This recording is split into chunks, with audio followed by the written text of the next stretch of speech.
Salut les papas, salut les mamans, bienvenue sur Papadad, la chaîne dédiée aux nouveaux parents. Aujourd'hui, nous allons voir comment choisir les bavoirs. Ça peut paraître anecdotique comme ça, mais c'est en fait hyper important. On regarde ça tout de suite.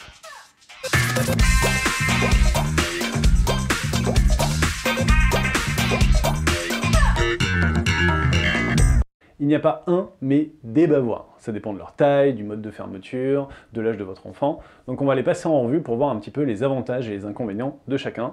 Et on commence tout de suite avec les types de fermeture.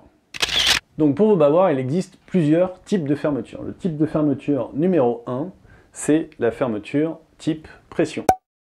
C'est entre le scratch et les fermetures à lacets, c'est-à-dire que c'est pas aussi pratique qu'un scratch, mais c'est plus pratique qu'une fermeture à lacets. Ça a un avantage significatif sur le scratch, c'est que ça fait pas de bruit en se détachant, et c'est ce qu'on va voir, c'est un des principaux défauts des bavoirs à scratch. Inconvénient du bavoir à pression, c'est qu'il a un tour de cou de taille fixe, donc pour l'ajuster, le seul moyen qu'on a, et c'est une astuce, c'est de faire un nœud ici au niveau du col, comme ça on fait ou on défait des nœuds pour agrandir ou rétrécir le tour de cou du bavoir. Vous avez donc ensuite les bavoirs qui ont une fermeture de type scratch. Donc ça, c'est hyper pratique pour aller vite. Donc ça, c'est en pleine journée, quand bébé a très faim, hop, on met ça autour du cou, un coup de scratch et c'est plié. C'est clairement la fermeture la plus rapide et la plus simple. En revanche, ça a un gros défaut, c'est que si bébé s'endort sur son biberon et que vous voulez le laisser prolonger sa sieste, au moment où vous enlevez le scratch, ça se passe directement au niveau de ses oreilles et ça le réveille. Donc très pratique en termes de rapidité, mais gros point noir sur le bruit si jamais bébé est en train de s'endormir. Ne jamais laisser un bébé s'endormir avec son bavoir, c'est hyper dangereux. Donc vous avez aussi des bavoirs à fermeture à lacets, donc ça c'est le grand classique, voilà, pas d'intérêt particulier, pas d'innovation particulière.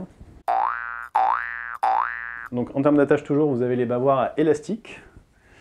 Donc ça c'est le bavoir un peu low cost mais hyper pratique. C'est-à-dire que vous passez directement la tête dans l'élastique ici et hop, le bavoir est mis. Donc là, un peu pareil que pour le scratch, quand vous l'enlevez, vous dérangez quand même bien votre bébé. Dernier type, vous avez le bavoir pour les parents. Donc le bavoir pour les parents, c'est celui-ci. Donc c'est un bavoir qu'on ne va pas mettre directement sur votre enfant, si ce n'est que pour certains comme celui-là, ils ont des petites pressions qui permettent de s'en servir de bavoir d'appoint. Mais l'usage principal, donc, c'est un bavoir d'épaule, c'est-à-dire que vous le mettez ici et votre bébé peut faire son rot tranquillement sur votre épaule et vous êtes tranquille, il ne va pas y avoir une grosse trace de lait sur votre pull. Maintenant qu'on a regardé les différents modes d'attache, on va regarder les différentes matières.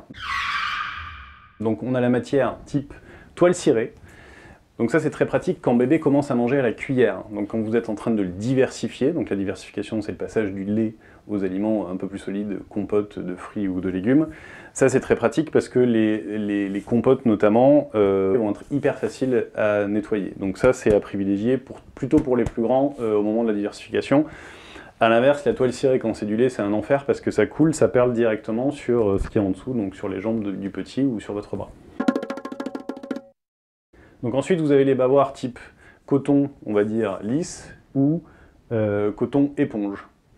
Donc le coton lisse comme ça sur des petits formats, c'est plutôt pour les tout petits qui ne vont pas en mettre beaucoup à côté et ça sera largement suffisant. Le coton éponge, c'est pour les un peu plus grands qui commencent déjà à déraper un petit peu plus, hein, sur des gros biberons notamment, il vaut mieux avoir un coton éponge et une surface un petit peu plus grande. Vous l'aurez compris, en ce qui me concerne, je trouve que c'est mieux d'avoir des bavoirs à pression pour les tout petits plutôt que des bavoirs à scratch, parce que les bavoirs à scratch, quand on les enlève, ça fait vraiment beaucoup de bruit dans leurs oreilles et ça les fait sursauter ou ça les réveille si jamais ils se sont endormis sur le biberon. Et ensuite, au moment de la diversification, pensez à utiliser plutôt des bavoirs en toile cirée, comme ça, qui sont très faciles à nettoyer. Et les lacets, finalement, c'est assez commode à mettre et ça s'enlève assez facilement aussi. Encore merci d'avoir suivi cette vidéo, j'espère que ces petits conseils vont vous aider dans votre vie de nouveaux parents. Si vous voulez plus d'informations, plus de trucs et astuces, n'oubliez pas de vous abonner à ma chaîne ou de me suivre sur les réseaux sociaux. Et je vous dis à très bientôt pour une nouvelle vidéo.